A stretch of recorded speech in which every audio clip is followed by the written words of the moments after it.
Qaf ayat 16. A'udzu billahi minasy syaithanir rajim. Bismillahirrahmanirrahim.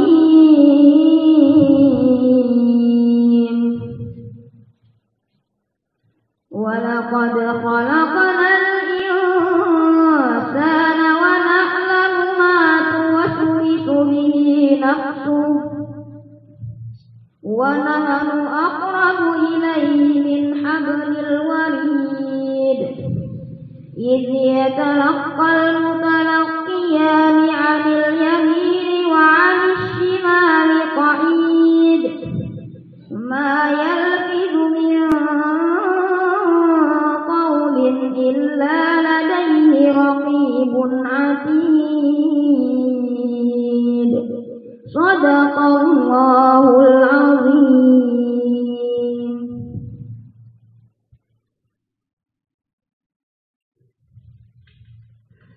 Assalamualaikum warahmatullahi wabarakatuh. Bismillahirrahmanirrahim. Alhamdulillahi rabbil alamin wa bihi nasta'in ala umurid dunya waddin. Allahumma salli ala nuril anwar wa sirril asrar wa triyakil aghyar wa miftahi babil yasar sayyidina wa maulana Muhammadin al-Mukhtar wa alihi al-athhar wa ashabihi al-akhyar adada ni'amillah wa ibdalih.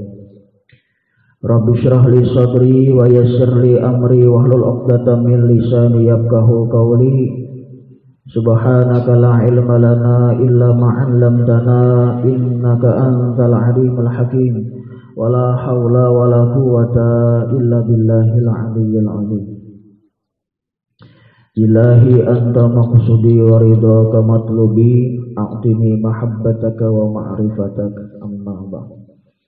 Hadirin wal hadirat, muslimin wal muslimat, jamaah majelis zikir wa ta'lim yuhyin nufus. Semoga Allah meridai semua kita yang ada di sini dengan wasilahnya dan karamahnya Syekh Abdul Qadir Al-Jilani, dan juga dengan syafaatnya baginda Nabi, amin ya rabbal alamin. Alhamdulillah, kita panjatkan puji syukur kehadirat Allah Subhanahu wa taala yang mana dengan taufik hidayah serta inayah pada malam hari ini kembali kita dapat berkumpul di majelis kita yang tercinta ini. Dan juga salawat dan salam selalu kita haturkan keharibaan junjungan kita kekasih Allah baginda Nabi besar Muhammad sallallahu alaihi wasallam, dan kepada seluruh keluarga, sahabat dan pengikut beliau sampai hari akhir nanti. Hadirin dan hadirat, muslimin dan muslimat yang dirahmati Allah. Al-khamsun min suraril Qur'an suratu Qaf. Makiyatun wa ayatuha khamsun wa arba'un. Yang ke-50 daripada surah-surah yang ada di dalam Al-Qur'an namanya surah Qaf. Surah Qaf ini diturunkan di Mekah dan ayatnya berjumlah 45 ayat. Surah ini dinamakan dengan surah Qaf karena surah ini diawali dengan firman Allah Subhanahu wa taala, a'udzubillahi minasyaitonir rajim, Qaf wal Qur'anil Majid. Jadi di ayat pertama disebutkan Qaf gitu. Maka dari itu surah ini dinamakan surah Qaf gitu.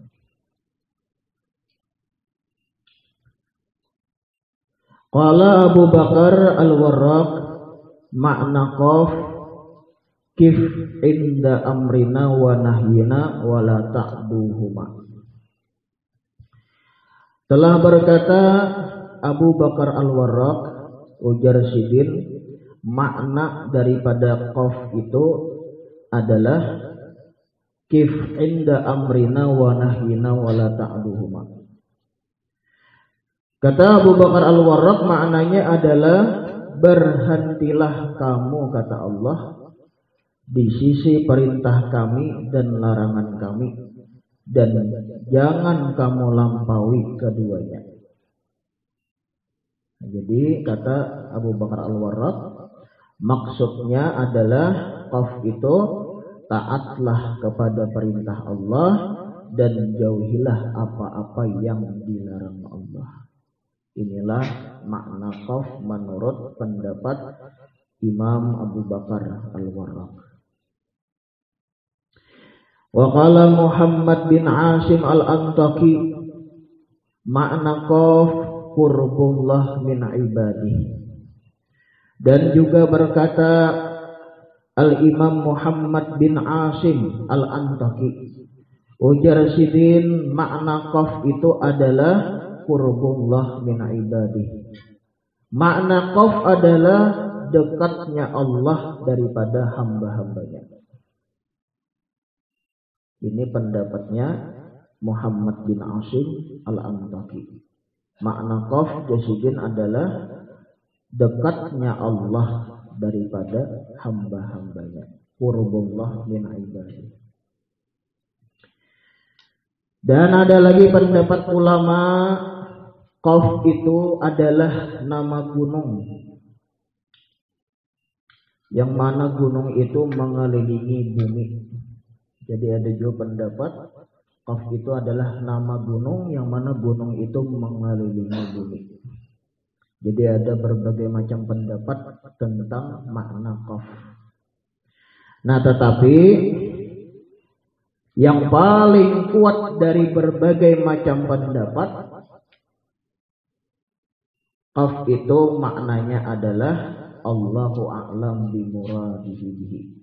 Allah juga yang paling tahu napa yang dimaksud Sidin. Nah, Allah juga yang paling tahu napa yang dikehendaki Allah dengan qaf itu. Itu yang paling kuat pendapatnya. Artinya ada yang tahunya selain daripada Allah napa yang dimaksud Sidin dengan qaf itu. Allah a'lam bi muradihi bihi. Wal Qur'anil Majid, disebutkan di situ wal Qur'anil Majid, demi Al-Qur'an, demi Al-Qur'an Al-Majid. Al-Imam As-Sawi beliau berkata, Al-Majid artinya adalah Al-Karim. Al-Karim maksudnya Jasidin, fakullu man talaba minhu maksudahu wajadahu fihi. Tiap-tiap orang yang mencari dari Al-Quran itu, mereka akan dapat apa yang dia maksud. Fakullu man talaba minhu maksudahu wajadahu fihi. Apakah yang kita hendak pelajari dalam Al-Quran itu ada? Napa yang hendak kita cari dalam Al-Quran itu di sana didapatkan, ada dalam Al-Quran. Bagaimana supaya makan itu benar? Nah, dalam Al-Quran diajari kayak pemakan itu supaya jasmani bagus dan rohani bagus juga. Tentang berusaha dilajari dalam Al-Quran, nah, supaya sukses dunia akhirat. Nah, itu tentang apa lagi, kawin, ada juga nikah, bagaimana caranya supaya mendapatkan pasangan, nah, kayak cara mencari pasangan. Nah, dan lain sebagainya, apa nah hendak kita cari ada dalam Al-Quran itu. Itu makna daripada wal Qur'anil Majid. Apa yang kita cari ada dalam Al-Quran. Contoh sebutin di antaranya sekian banyak, yaitu tadi tentang makan. Bagaimana caranya makan itu supaya jasmani kenyang, rohani kenyang. Jangan jasmani aja kenyang, rohani parai. Diajarkan di dalam Al-Quran. Allah Ta'ala berfirman di dalam surah Al-Baqarah ayat 172.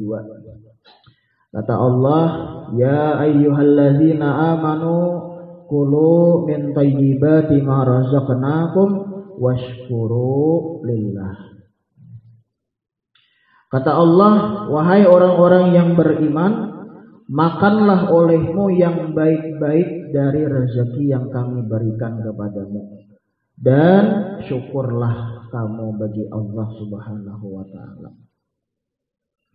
Nah, di dalam ayat ini ada 3 yang dapat kita ambil supaya makan itu bernilai ibadah. Yang pertama, kulu min thayyibati ma razaqnakum. Nang kita makan itu baik. Itu yang pertama. Apa yang kita makan itu baik, artinya kadang mencelakakan bagi badan kita bila kita makan. Yang kita makan tuh nang bagizi, nang bagus gitu. Satu. Yang kedua, thayyiban, makanlah yang halal, thayyib. Jadi makanan itu bukan hanya yang dicari yang bergizi, tapi mesti thayyib, halal, gitu, yang halal. Karena kalau hanya bergizi aja, amun kada halal, itu merusak rohani manusia. Itu akan merusak rohani manusia. Nah, jadi sebuteng tadi cari yang bergizi, artinya yang kada mencelakakan badan, yang bagus-bagus dimakan itu. Yang kedua, halal, thayyib. Supaya jasmani bagus, rohani pun bagus. Nah, yang ketiga, washkuru lillah, imbah makan bersyukurlah kepada Allah Subhanahu wa ta'ala. Imbah makan, alhamdulillah, kalau makan itu bersyukur. Nah, maka pun kita menuruti cara kayak itu, maka makan kita itu bernilai ibadah. Jasmani kenyang, rohani pun kenyang. Nah, itu diajari kita tentang makan di dalam Al-Quran. Yang kedua, tentang berusaha diantaranya. Juga diajarkan di dalam Al-Quran bagaimana supaya berusaha itu bernilai ibadah. Nah, supaya sukses di dunia sampai akhirat. Dunia sukses, dunia berhasil, akhirat pun berhasil. Yaitu disebutkan Allah Ta'ala berfirman, فَإِذَا قُضِيَتِ الصَّلَاةُ فَانْتَشِرُوا فِي الْأَرْضِ وَابْتَغُوا مِنْ فَضْلِ اللَّهِ وَاذْكُرُوا اللَّهَ كَثِيرًا لَعَلَّكُمْ تُفْلِحُونَ. Apabila diselesaikan sembahyang, maka bertebaranlah kamu di muka bumi, cari anugerah Allah, dan ingatlah banyak-banyak kepada Allah. Pasti kamu akan beruntung, sukses. Ini ayat diturunkan masalah Jumat. Diturunkan masalah Jumat. Makanya kan ada di dalam surah Jumat ini. Nah, namun ayat ini kata para ulama memberi paham bahwa setiap kita itu hendak berusaha, hendaklah dimulai dengan sholat. Maknanya di sini sholat adalah doa. Nah, bila hendak berusaha itu berdoa dahulu. Ini nah hendak turun kemana, ke kabun subuh. Hendak turun ke kabun, di rumah tuh berdoa dahulu. Berdoa kepada Allah. Hendak turun ke kantor, berdoa kepada Allah. Sebelum berusaha berdoa dahulu. Hendak turun ke pasar, buka toko, berdoa dahulu. Doa.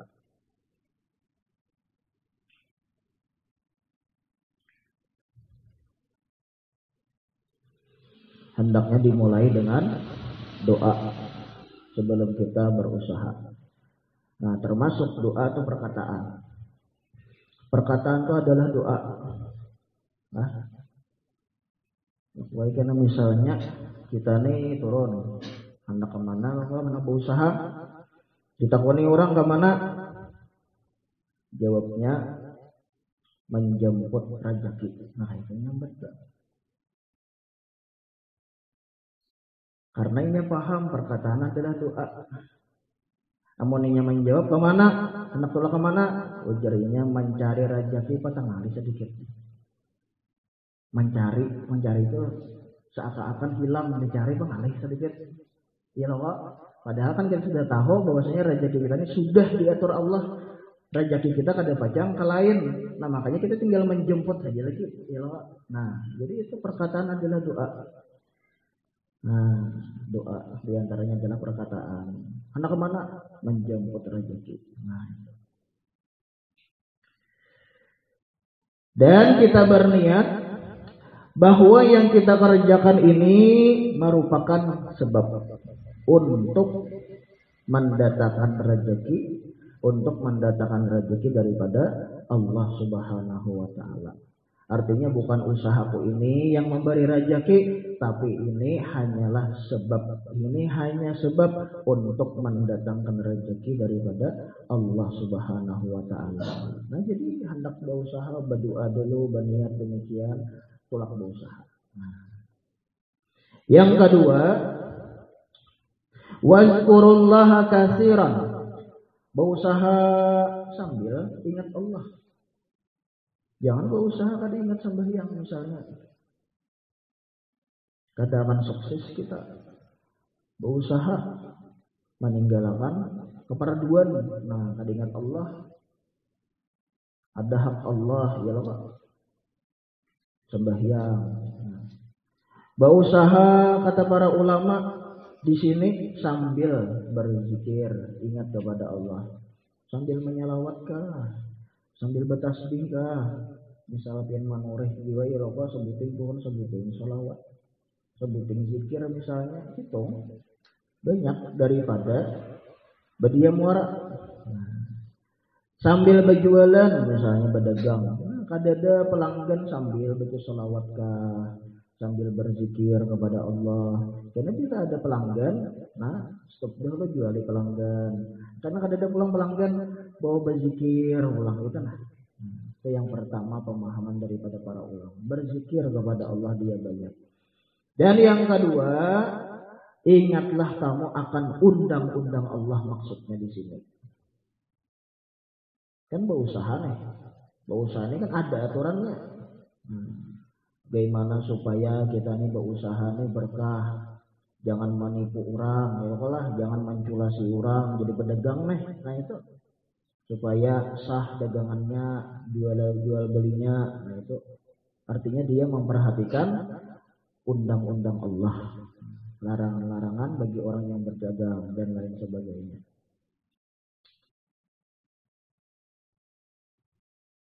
Nah apabila kita melakukan yang dua itu, Allah menjamin kita la'allakum tuflihun, niscaya. Nah bila Allah itu berkata niscaya itu pasti itu pasti.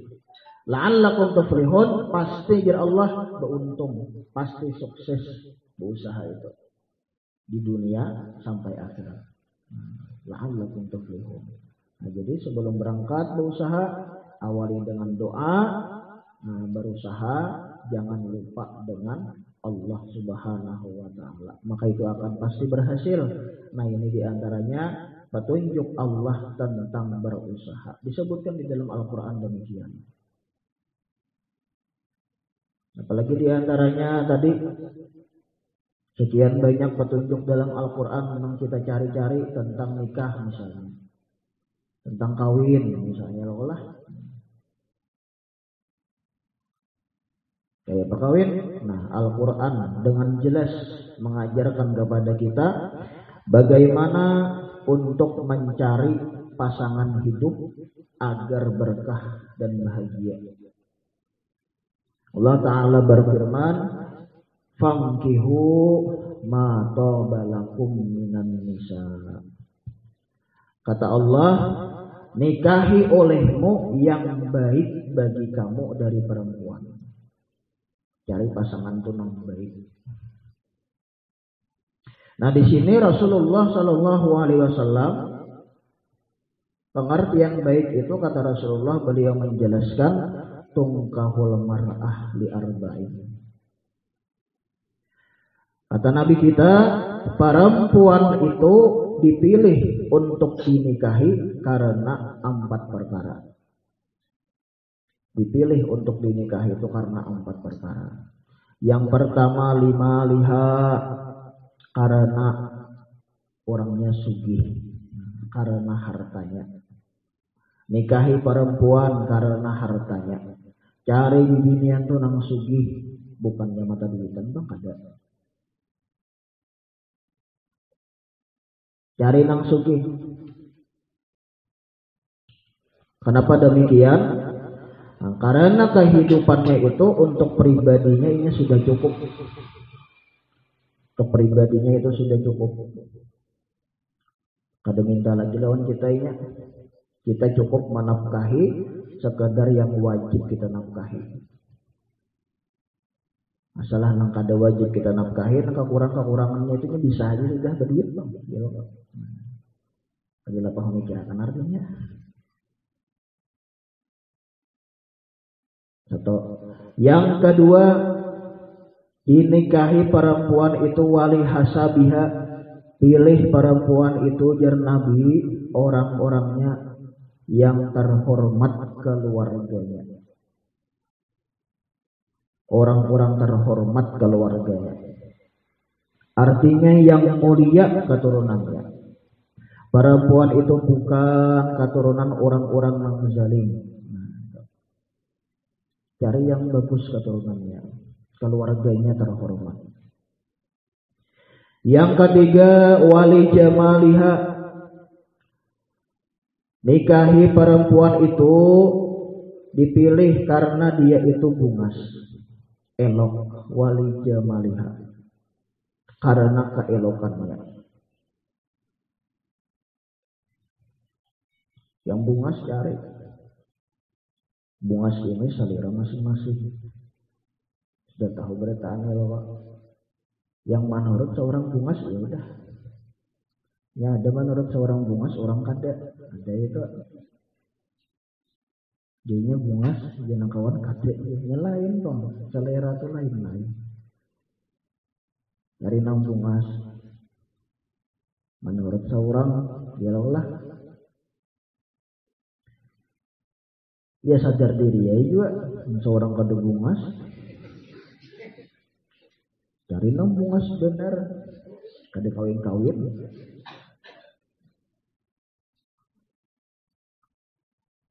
Mencari nang kada bungas pulang, supan bawa saruan. Ya boleh. Nah, ya bisa-bisa aja Pak. Dan yang terakhir, yang keempat, ujar Nabi, nikahi perempuan itu wali diniha karena agamanya, karena imannya, karena Islamnya.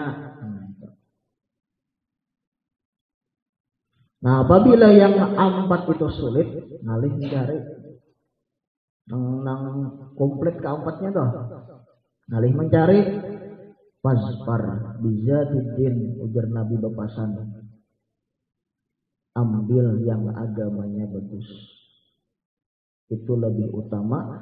Taribat yadak, engkau pasti akan beruntung. Misal aja lah, ini orangnya nah salihah, oleh agamanya bagus, pak ibadah, tulak menanggap ilmu, rajin ilmu agama nih. Tapi orangnya kada bungas misalnya, atau kada sugih misalnya nih. Saikong, pilih bang ada nih. Yang saikongnya apa? Orangnya sugih, bungas, tapi nuntut ilmu, kada tahu agama,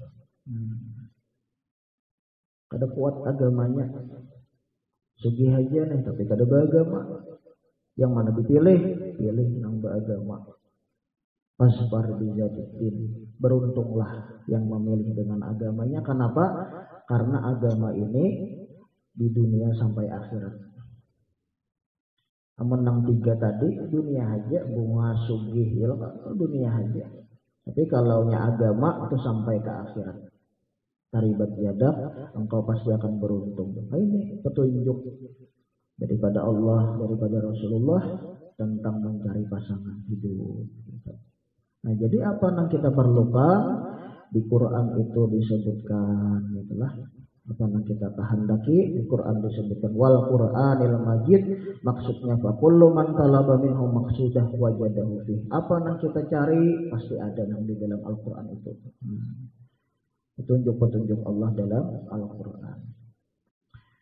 Hadirin dan hadirat, muslimin dan muslimat rahimakumullah. Sebagaimana surah yang lain, surah Qaf ini pun juga banyak memberikan kita petunjuk-petunjuk. Di antaranya malam hari ini kita mengkaji pada surah Qaf pada ayat ke-16 yang sudah dibacakan oleh anak kita tadi. Ayat ke-16. A'udzubillahi minasyaitonirrajim. Allah Ta'ala berfirman, walaqad khalaqnal insana wa na'lamu ma tuwaswisu bihi nafsuh wa nahnu aqrabu ilaihi min hablil warid. Yang artinya kata Allah, walaqad khalaqnal insana, sungguh kami telah menciptakan manusia. Berarti manusia ini ciptaan Allah. Siapa mencipta? Allah. Berarti manusia ini adalah makhluk. Adapun Allah Khaliq, sang pencipta. Manusia ciptaan Allah. Bila ciptaan Allah berarti manusia itu ngarannya baharu. Baharu. Apa arti baharu dah? Artinya dahulunya kadeda. Dahulu kadeda. Dahulunya kadeda. Walaqad khalaqnal insan, sungguh kami telah menciptakan manusia. Wa ta'lamu ma tuwaswisu bihi nafsuh. Dan kami mengetahui tiap-tiap sesuatu yang bergeritik hatinya.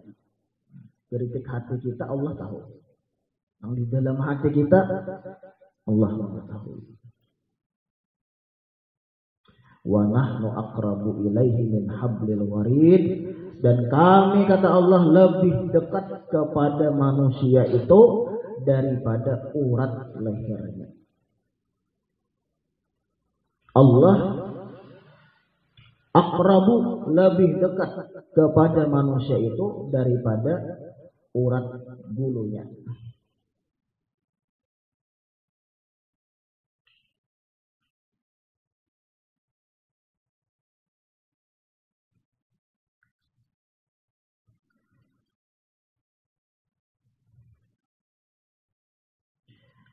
Allah Subhanahu wa ta'ala itu ar-raqibu ala kulli syai'. Allah itu maha mengawasi segala sesuatu. Maha mengawasi.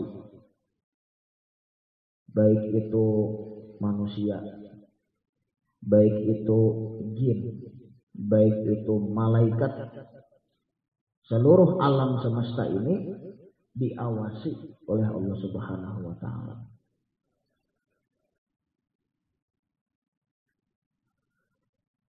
Wa huwa ma'akum aina ma kuntum wallahu bima ta'maluna basir. Dan Allah berfirman, Dia Allah itu bersama kamu dimanapun kamu berada.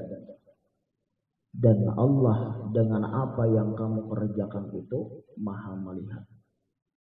Apa yang kita gawi Allah melihat. Allah selalu mengawasi kita.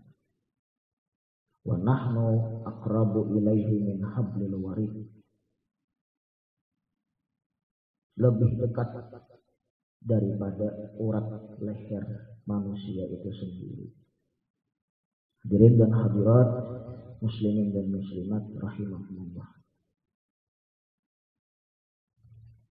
Ini mesti kita paham, jujur.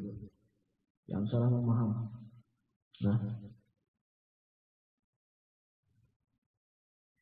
Allah itu bersifat wujud, Allah artinya ada.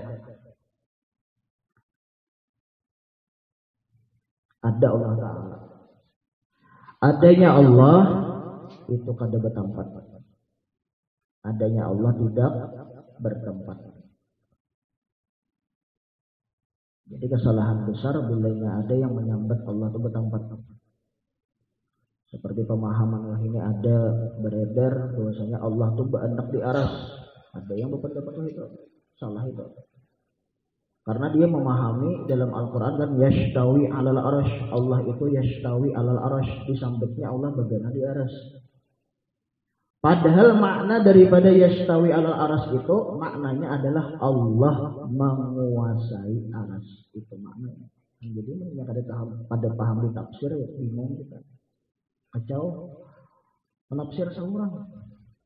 Nah, ditafsirkan oleh para ulama yashtawi alal aras itu maknanya adalah Allah menguasai aras. Karena aras itu kan makhluk Allah juga. Allah menguasai. Jadi adanya Allah itu tidak bertempat. Nah kayak apa? Adanya Allah tuh. Nah ini tuh kita kembalikan kepada Allah Subhanahu wa Ta'ala. Adanya Allah itu tidak menyala. Artinya apa? Adanya Allah tidak berpermulaan. Adanya Allah itu baqa, artinya tidak berkesudahan. Adanya Allah itu mukhalafatuhu ta'ala hawadis, bersalahan bagi makhluk segala yang baharu ya Allah. Nah, adanya Allah qiyamuhu ta'ala binafsi, adanya Allah wahdaniyat, qudrat, iradat dan seterusnya. Gitu. Wallahu muhit, Allah itu meliputi hambanya, meliputi. Wa idza sa'alaka ibadi anni fa inni qarib, ujar Allah apabila ada yang bertakun daripada hambaku, maka jawablah fa inni qarib, aku itu sangat dekat ya Allah, sangat dekat. Makanya dalam ayat tadi kan wa nahnu aqrabu ilaihi min hablil warid. Ujar Allah, aku sangat dekat kepada hambaku daripada urat lehernya sendiri, sangat dekat itulah, sangat dekat. Jadi tadi memahami wujud dulu.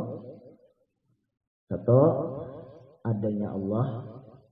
Allah itu ada, adanya Allah tidak bertempat. Allah itu meliputi dan Allah itu sangat dekat dengan hambanya.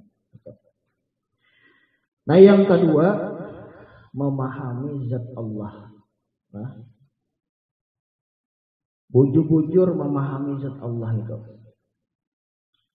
Seperti apa zat Allah? Kalau ada yang bertakun mengenai pelajaran zat Allah, jawabannya satu adalah wallahu a'lam.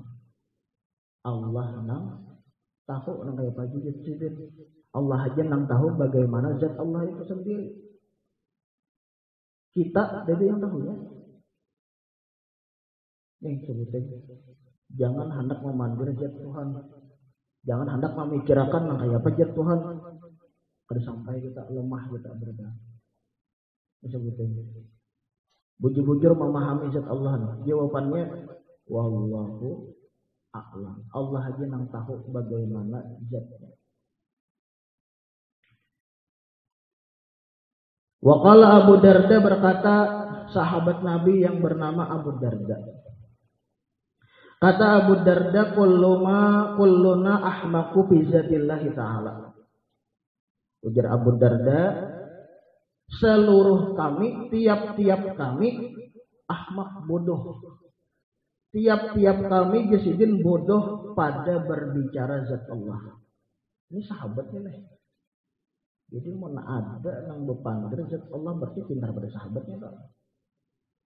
Ini sahabat tak? Ini selepal sahabat dia berkata ahmak, bodoh jasidin kami. Artinya menyerah berbicara tentang zat Allah.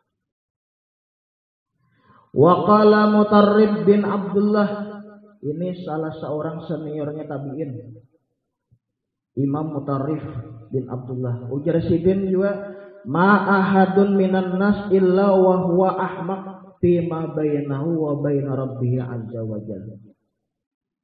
Kata Imam Mutarrif, ujar Sidin, tidak ada seorang pun daripada manusia kecuali dia itu bodoh ketika membicarakan antara dia dan juga antara Allah Subhanahu wa taala seperti apa zat Allah.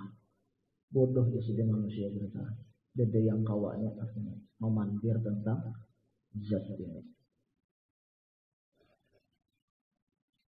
Wa qala Imam Qushairi, salah seorang waliullah, Imam Qushairi pun juga berkata, mata sawwara fil azhan fahuwa bi khilafi.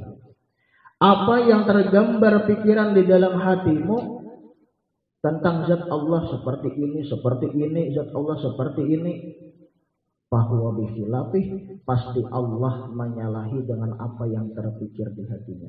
Pasti beda ini. Ada kawa. Jadi selevel sahabat, selevel tabi'in, selevel waliullah Imam Qushairi, mereka menyerah, ahmak, bodoh tentang berbicara zat Allah. Wah, ini ada nang pandir zat Allah, pintar pada itulah. Ya loh. Nah, jadi kita kalau mana yang jadi zat Allah itu kadang dipandir, kadang dipikirkan. Tafakkaru fi khalqillah, berpikirlah kalian pada makhluk Allah. Yang dipikirkan tuh makhluk. Tuh bintang itu tafakur kita. Oh bagusnya bintang. Subhanallah, maha suci Allah yang menciptakan bintang itu tuh. Yang ditafakur itu. Deti iwak, oh bikin iwak. Nah, ya Allah, deti apa lagi? Ciptaan Tuhan direnungi, ditafakuri itu. Nah, ditafakuri buahnya apa? Kita mengucap subhanallah, artinya maha suci Allah yang menciptakan ini luar biasa. Wala tatafakkaru fillah, dan jangan kalian berpikir tentang Allah, tentang zat Allah. Kadang kalau dipikirkan ada sanggup akal kita sanggup. Nah jadi bilanya ada yang betapun tentang zat Allah, jawabannya satu aja. Wallahu a'lam. Allah yang lebih tahu tentang zatnya sendiri. Ini namanya kebodohan yang menyelamatkan. Walaupun kita bukan kepada ada tahu kita nih, Allah alam kan kepada ada tahu, tapi itu adalah kebodohan yang menyelamatkan kita. Nah, jadi itu bujur-bujur memahami zat Allah. Jawabannya wallahu a'lam, Allah yang lebih tahu. Dan Allah menegaskan di dalam Al-Quran dalam surah Asy-Syura ayat 11, kata Allah berfirman, laisa kamitslihi syai'un. Artinya Allah itu kada sama dengan sesuatu. Dilawalah laisa kamitslihi syai'un. Allah itu tidak sama dengan segala sesuatu. Nah, orang kita berdua, subhana rabbika rabbil izzati amma yasifun. Artinya apa itu? Maha suci Allah amma yasifun, daripada sesuatu yang kamu sifatkan. Kenapa kita bicarakan zat Allah udah enggak? Maha suci Allah, ya Allah. Nah, tentang hadirin dan hadirat muslimin dan muslimat rahimakumullah. Wa nahnu aqrabu ilaihi min hablil warid. Kami, kata Allah, nah kami di sinilah, jangan kita memaham betul kami itu berarti Tuhan banyak ya. Nah, kami di sini kata-kata membesarkan diri ya. Kayak protokol juga ada biasanya, protokol acara ya lah, yang kami hormati. Padahal lu panggil saya tunggu kok. Nah, ini jangan salah memaham pulang. Yang kami hormati ya Allah, misalnya siapa ya Allah, yang kami hormati aja protokol, pada protokol seorang anjir pandir ya Allah, itu kata-kata untuk membesarkan diri. Nah, muazzin nafsah gitu. Nah, jadi jar Allah kami lebih dekat kepada manusia itu daripada urat lehernya sendiri, lebih dekat. Nah, di sini jangan salah memaham.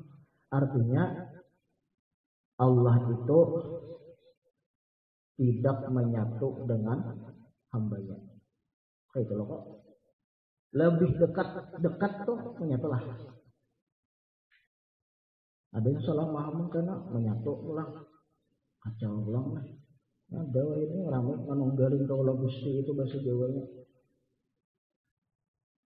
Sambatnya menyatu, padahal jelas dari sini akrab tuh dekat.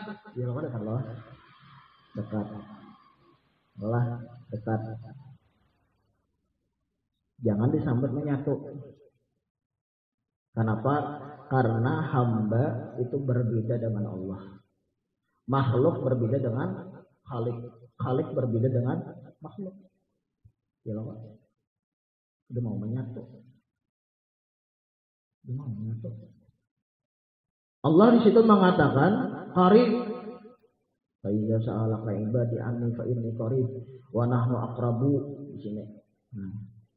Artinya sangat dekat. Itu enggak dekat. Allah kadang mengatakan wahid, aku menyatu kan tidak. Allah mengatakan gitu kan tidak. Allah hanya mengatakan qarib, sangat dekat. Aqrabu, sangat dekat. Kadang mengatakan wahid, menyatu. Tidak. Jadi jangan memaham wahdatul wujud itu menyatu. Di sini banyak memaham. Jadi mesti kita paham jujur. Wahdatul wujud itu kata para ulama maknanya adalah wahdatul syuhud. Kita ini merasa selalu diawasi Allah. Iya tadi dekat, Allah itu kan dekat. Wahdatul syuhud itu musyahadah, muraqabah, selalu merasa diintai Allah, selalu merasa diawasi Allah. Jangan wahdatul wujud mengartikan menyatu. Jadi makna wahdatul wujud adalah wahdatul syuhud, selalu merasa diawasi Allah. Ini makam ihsan namanya ya Allah. Makam yang paling tinggi adalah makam ihsan. Kan ada rukun Islam, lalu rukun iman. Nah, yang paling tinggi adalah rukun ihsan. Makamnya musyahadah, muraqabah, wahdatul syuhud ini. Jangan mengartikan wahdatul wujud itu menyatu. Itu bahaya. Apa jadi bahaya? Menyamakan makhluk lawan khalik enggak. Menyatu zat Allah lawan makhluk kan mau. Karena berbeda. Kada sama makhluk lawan khalik itu kada sama. Jadi bilanya ada yang mengaku itu menyatu, mengaku misalnya menyatu, sebutin yang bakalahnya. Bakalahnya apa? Amun eka menyambat menyatu tuh mana sifatnya? Kepakalah tuhnya. Mana kudrat iradat? Mana pun payapun. Nah aku hendak ini nah hari ini juga nah wah ini juga nah. Kaulah itu menyediakan. Bilangnya kada kau jangan bukan dia menyatu ya kok. Ya gitu. Lah ada zat ada sifat ya kok. Ini orang ada bisa ada yang diberbaik nah kira-kira apa namanya di bulannya wah ini juga nah. Kaulah melihat bilangnya kada kau melihat kada kau. Bilangnya kada kau melihat berarti kada menyatu itu kok. Wan Allah Taala itu kan Maha mengetahui segalanya ya kok. Melihat. Jangan kan yang jauh di barabai ini yang di belakang dinding ini yang barabai orangnya lah. Jemaah yang di belakang dinding sini yang barabai orangnya. Kalau nyambat orang ini suruh siapa di dalam sini. Menyana kalau nyambat berarti ada menyatu ya kok. Jadi bilangnya itu aja sebetulnya bakalahnya. Nah jadi Allah itu qarib sangat dekat. Wahdatul syuhud. Selalu merasa diawasi Allah. Makam ihsan itu apa? Ubudullah ka'annaka tarah.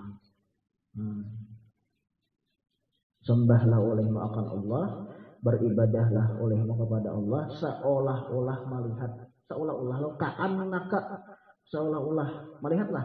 Kalau kita melihat cuma seolah-olah ya lo. Seolah-olah melihat Allah. Fa illam takun tarah fa innahu yarak. Apabila kita katakan melihat Allah, maka yakin-yakin di dalam hati kita nih selalu diawasi, dilihati oleh Allah. Itu aja. Itu makam ihsan. Makanya bila orang sudah makam ihsan, dia wahdatul syuhud, dia beribadah bagus. Karena dia merasa diawasi terus oleh Allah Ta'ala. Allah itu sangat dekat dengan dia. Makanya pada pengawas toh. Kedua ini pun kelakuan bagus. sembahyang kada belaju-laju kayak kita sembahyang laju bener tumaninah kada betumaninah. Kenapa? Karena kada merasakan Allah yang melihat. Nah, jadi kalau orang sudah makam ihsan dia selalu merasa diawasi Allah, lalu beribadahnya buahnya tuh beribadah dia dengan bagus, dengan rapi.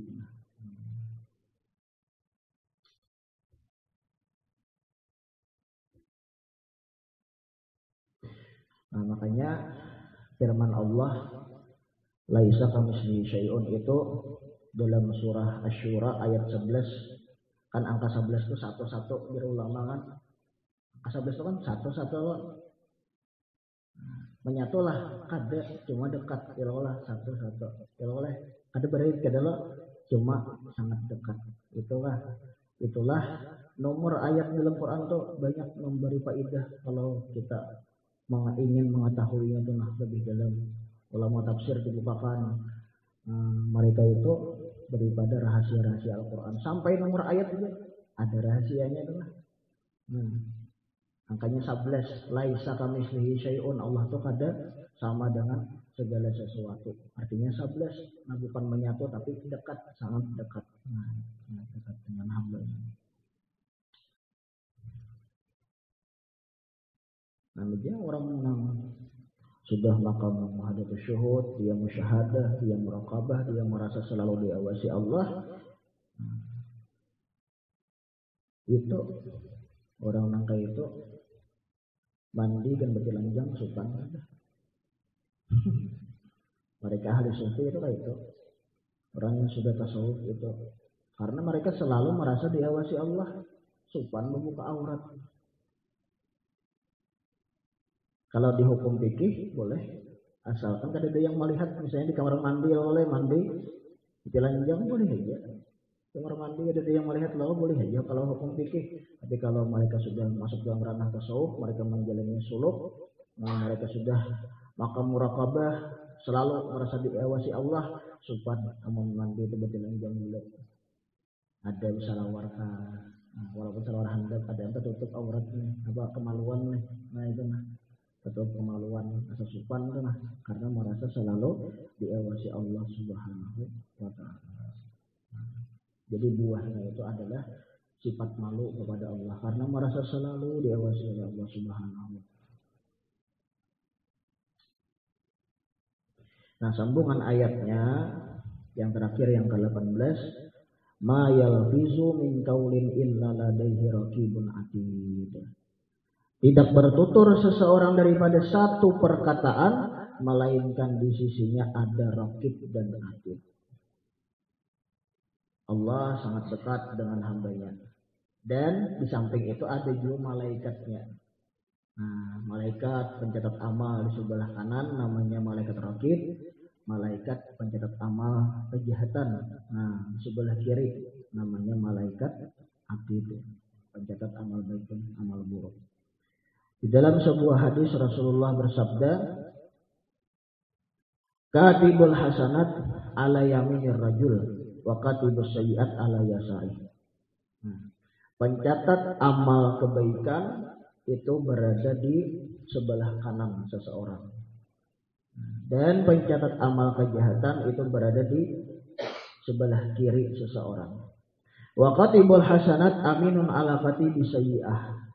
Dan pencatat amal kebaikan itu dia mengetuai atas pencatat sebelah kiri. Artinya antara dua malaikat raqib atid ini yang jadi ketuanya adalah malaikat raqib. Nah, malaikat raqib yang jadi ketua pencatat amal baik. Faiza amila hasanatan katabaha malakul yamin asyran. Apabila seorang hamba itu dia melakukan kebaikan satu kebaikan, maka dicatat oleh malaikat sebelah kanan, malaikat raqib mencatat itu 10 kebaikan. Itu paling kurang.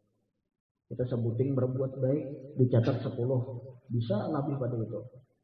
Ya, imajinannya kita sudah berbuat baik tuh niatnya banyak, niat yang baik itu banyak, dibilang sampai ratusan kali lipat tuh lah pahalanya itu, bahkan sampai 700 kali lipat ganda. Wa iza amila sayyi'atan, Qala sahibul yamin li sahibi shimal da'hu sab'a sa'at la'allahu yusabbihu aw yastaghfir. Dan apabila seorang hamba itu berbuat nang kada bagus, dia berbuat kejahatan, berbuat dosa, maka berkata malaikat sebelah kanan kepada malaikat sebelah kiri, ujar malaikat rakib, wahai Atid, tunggu sampai 7 jam. Nah, barangkali dia itu nanti bertasbih atau minta ampun, beristighfar kepada Allah Subhanahu wa taala. Bila dalam 7 jam itu imbah berbuat satu dosa itu, dia kada bertasbih, dia kada minta ampun, kada bertobat, maka hanya dicatat oleh malaikat Atid satu kejahatan. Nah, jadi itu. Jadi malaikat rakib adalah ketuanya, atur. Jangan ditulis dulu, jangan rakib nih. Jangan ditulis dulu sebelum 7 jam. Tunggu dulu 7 jam. Bila inya itu bertobat, inya minta ampun, dia bertasbih kepada Allah, nah maka kada usah dicatat. Tapi bilanya dalam 7 jam itu dia kada bertobat juga, itu berbuat satu dosa itu, dia kada bertasbih, dia kada minta ampun, maka baru dicatat oleh malaikat Atid dia berbuat satu kejahatan. Hadirin dan hadirat muslimin dan muslimat rahimakumullah. Nah, jadi firman Allah ini mestinya membuat seseorang manusia itu berhati-hati dalam tutur katanya. Membuat manusia itu berhati-hati dalam bertingkah laku. Kenapa? Karena tidak terlepas dari catatan malaikat tersebut. Kada terlepas daripada catatan malaikat tersebut. Nah, jadi itulah pemahaman daripada tafsir surah Qaf ayat 16 dan 18. Nah, jadi akhirnya mudah-mudahan kita selalu berada di jalan Allah yang lurus, dan Allah ampuni segala dosa kita sabarataan, dan Allah masukkan kita ke dalam surganya Allah. Amin ya rabbal alamin. Allahu a'lam. Al-Fatihah.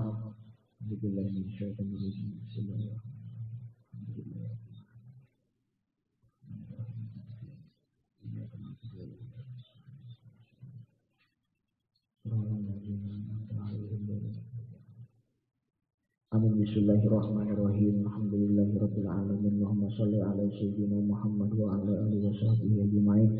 Allahumma anfa'na bima 'allamtana wa 'allimna ma yanfa'una wa zidna 'ilman warzuqna fahman waj'alna bil 'ilmi 'amilan hasanatan mardiyan indaka wa inda khalqik wa sallallahu ala sayyidina Muhammad sallallahu alaihi wasallam. Alhamdulillahirabbil alamin.